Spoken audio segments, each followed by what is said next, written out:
Assim diz Paulo, escrevendo a Timóteo: fiel é a palavra que se ensina quando se afirma que se alguém aspira à dedicação exclusiva ao ministério da pregação, do anúncio da palavra e do cuidado por pessoas, excelente coisa almeja este que assim aspira.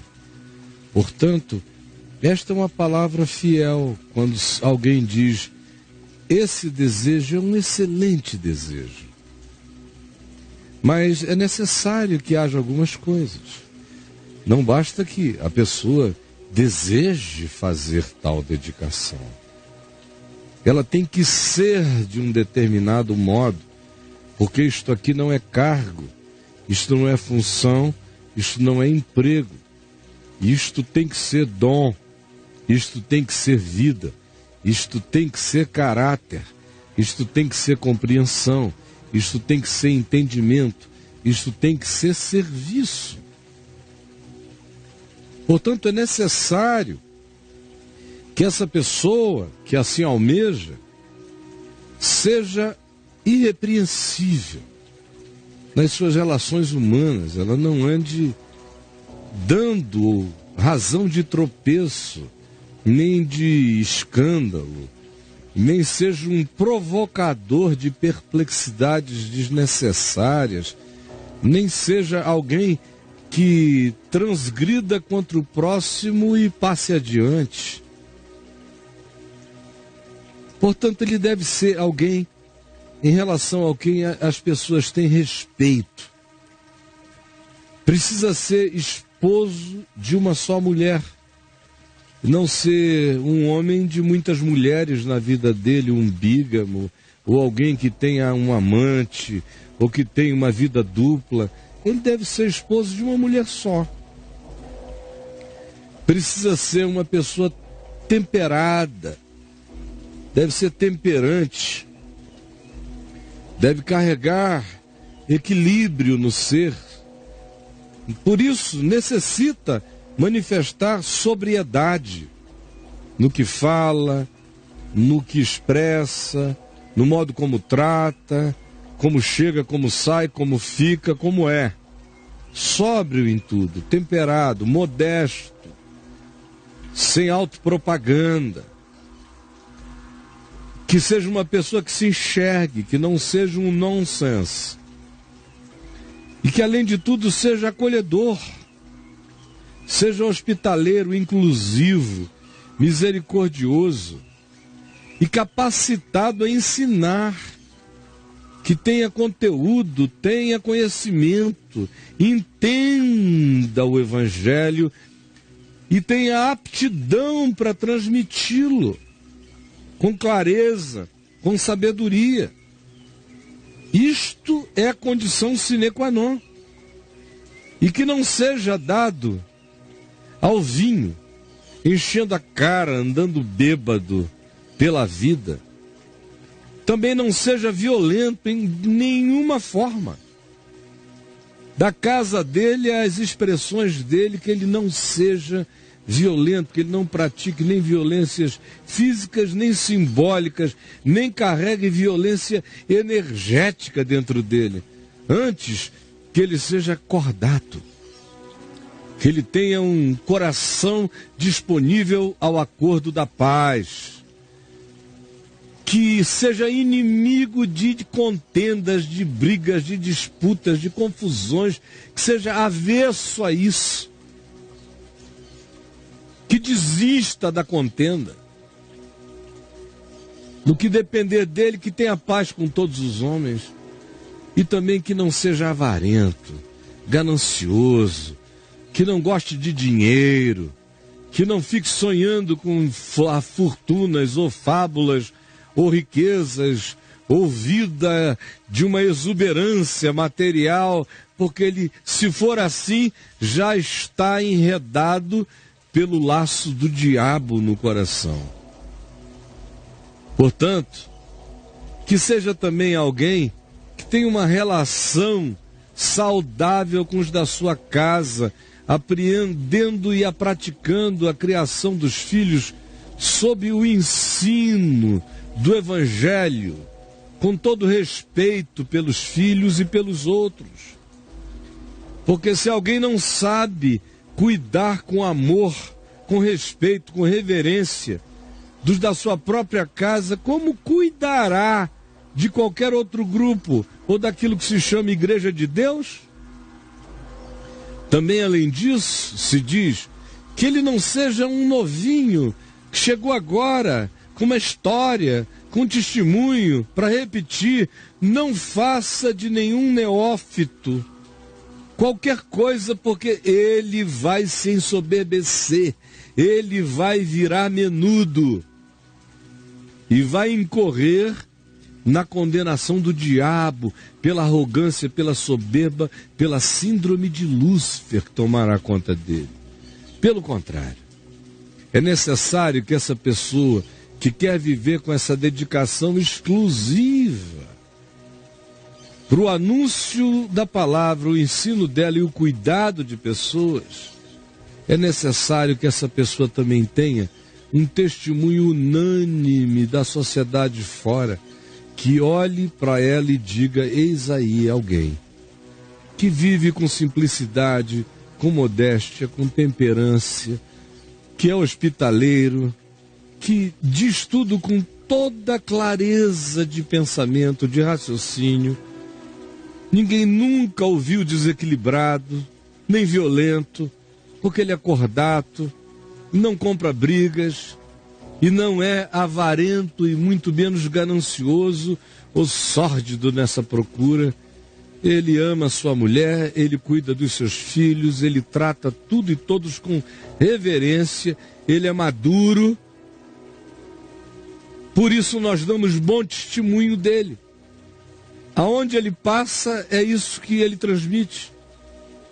Seja ele assim, uma pessoa percebida como um ente sóbrio e lúcido e da paz, caminhando na vida, a fim de que ele não caia no opróbrio e no laço do diabo, que não seja soberbo nem arrogante, antes seja maduro e seja um indivíduo que aqueles que estão à volta reconhecem como carregando isto, em relação a cujas pessoas ele se sente responsável também por viver com essa qualidade de existência para ele mesmo e como validação dessa obra excelente que ele almeja viver e praticar. É assim que ele busca existir, não como fachada para os outros, mas condição para que ele mesmo não se desqualifique enquanto tenta ensinar o próximo. Agora, quando o indivíduo não é assim, isso aqui é só função, ele tem vontade, tem aspiração de ter esse emprego, essa posição, esse lugar de proeminência, de destaque, de pregação, de comando, de poder, de centralização. É isto que o animou. Ele é tão medíocre nas outras coisas, que nesse meio, onde quase só tem gente muito medíocre, em terra de cego, quem tem um neurônio é rei. Em terra de idiota, qualquer camelô é bispo. Aí o cara diz: bom, é aqui que eu vou fazer minha cama, e entra. Aí fica tudo assim.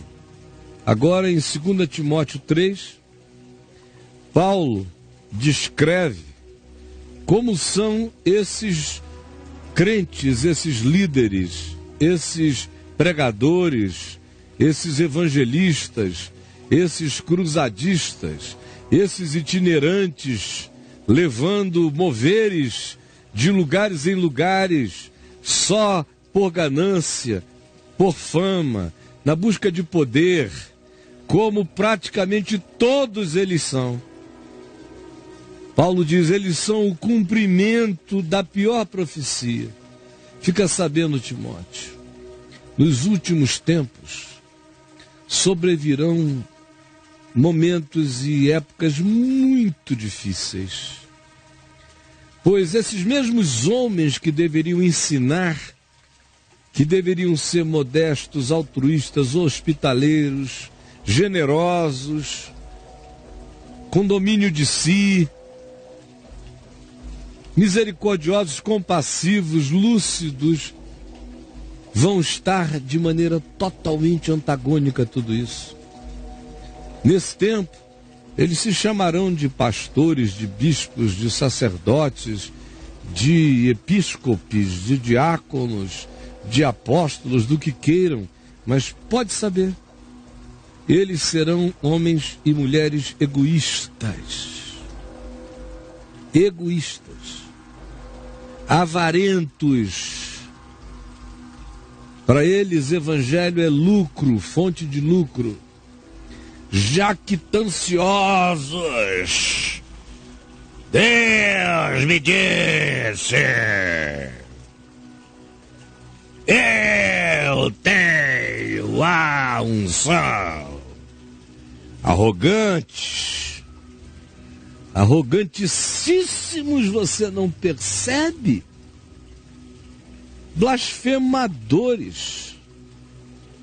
Blasfemam contra Deus, blasfemam contra o próximo, blasfemam contra a alma humana, blasfemam contra o diferente, blasfemam contra a vida,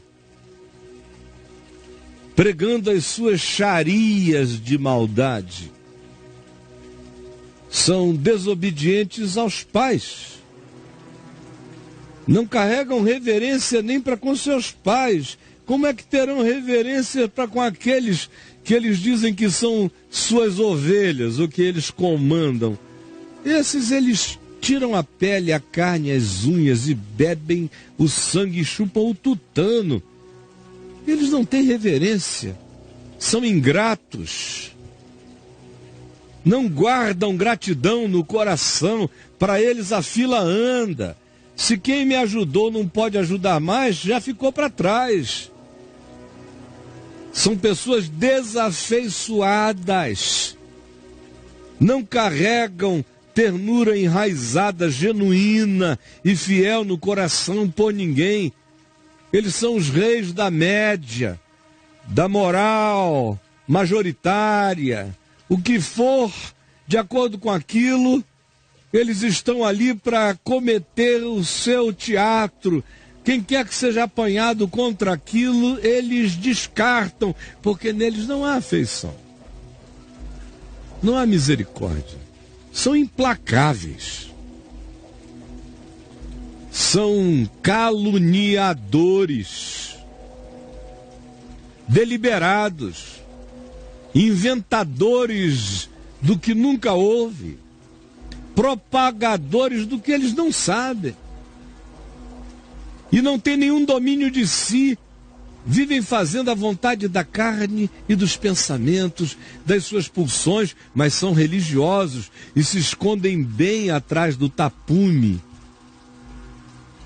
dessa falsa espiritualidade. Porque na realidade eles são pessoas cruéis mesmo, e são inimigos do bem. Se você propõe o que é bom, eles não gostam. Eles têm como seus melhores amigos aqueles que gostam da dissimulação, da disfarçatez e do engano. Gente boa é perigosa para eles. Gente honesta é gente que pode ser descobridora das suas totais sombras e monstruosidades. Por isso eles também são traidores, se tornam cada vez mais atrevidos, cada vez mais cheios de vento só, enfatuados, antes amigos dos seus prazeres, cultuadores dos seus desejos, que eles chamam de meus sonhos. São cultuadores dos seus sonhos, dos seus prazeres, mas não são amigos de Deus, não são amigos do Evangelho, não dão razão a Deus em Cristo.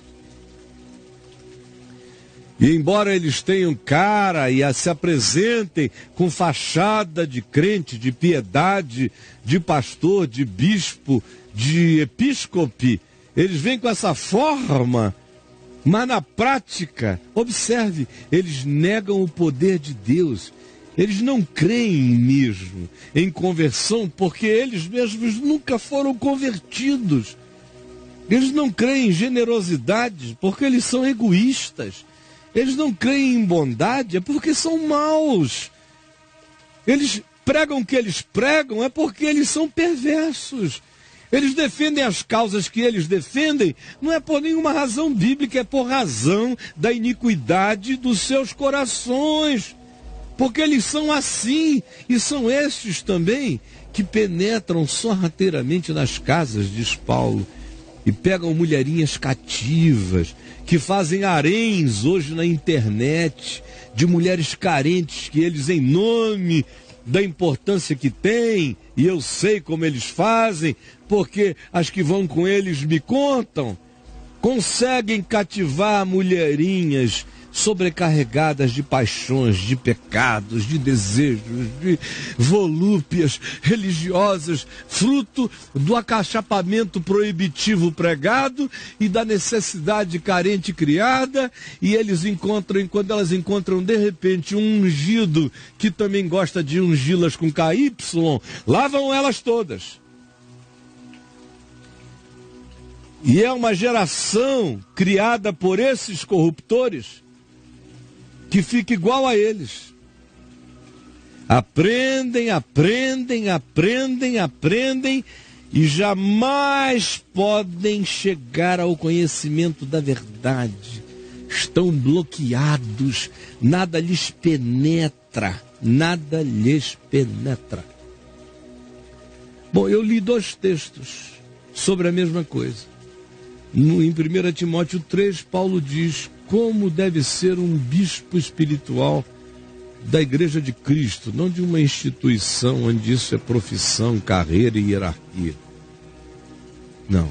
No Evangelho isso é um espírito de cuidado, de ensino. E li um segundo, escrito também a Timóteo, depois de um tempo, onde Paulo descreve o bicho. 1 Timóteo 3 é o bispo. 2 Timóteo 3 é o bicho. Como a grande maioria dos que deveriam ser bispos podem se transformar em bichos. Eu me lembro que a primeira vez que eu preguei comparativamente nesses 2 textos foi no meio da década de 80. Só que com muito mais calma, vagar, cientificidade textual, contextos, tudo mais. Outros tempos, outras energias. Hoje eu estou cansado para dizer 99% do que eu sei. As outras vezes eu preguei no tempo que eu era presidente da Associação Evangélica Brasileira, quando eu via todo dia novos bispos sendo ordenados, e eu os conheci, sabia que eles eram apenas bichos daquela natureza perversa. De lá para cá, os bispos sinceros desapareceram quase todos. Ficaram apenas os bichos voluptuosos, com essas mesmas características perversas, comendo a alma da população, incluindo a sua. Aqui eu sei que eu tenho o bispo remanescente sofrendo solitariamente. Se quiser, fale com a gente. Eu tenho o bispo em crise, se bandeando para o lado da bichificação espiritual, e que pode ter o seu caminho salvo hoje, se prestar atenção. Temos aqui também os que se corromperam, e alguns só depois de muito corrompidos enganando e sendo enganados, nunca chegando ao pleno conhecimento da verdade, tiveram que viver aquela hora final aqui do verso 9 de 2 Timóteo 3, quando Paulo diz que a insensatez deles, a loucura deles se torna conhecida de todos. Aí a ficha cai na hora que o cara perde tudo. Os pastoreados pelo verdadeiro bispo estão felizes e os pastoreados pelos bichos estão escravizados, abusados, espoliados e manipulados. Escreva aqui pra gente no chat ou mande o seu vídeo no WhatsApp. E que o Senhor Jesus fale conosco. Agora. Em teu nome, Jesus.